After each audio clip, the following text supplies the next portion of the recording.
alarde parekideen aldeko emakumeak horrela eskatuta, urtero goaz alardetara, bai Irungo eta Hondarribiko alardetara, eta gure esku dagoen guztia egiten, ez? Kontuan hartu behar da, berak esan dauen bezala ez dakit kronifikatuta, baina bai urte asko horre maiganean dagoen arazo bat dala, ez da. Eta nik benetan uste dut tradizioak testu inguru konkretu batean sortzen direla, baina aldatzen joan behar direla garai berrietara egokitzeko.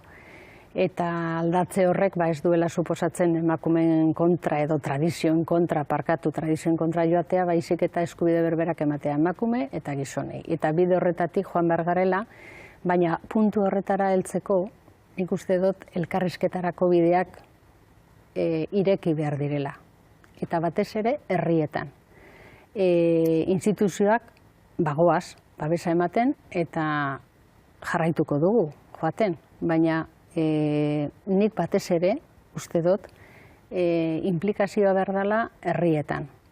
Eta herrietan da, non ireki behar diren elkarrizketarako bideak eta prozesuak. Baina elkarrizketa zintzoa egin alizateko, ez da?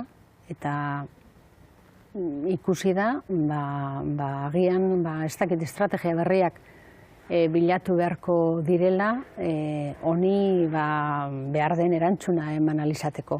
Baina, bai uste dudala, elkarrizketa hori beharrezkoa dela.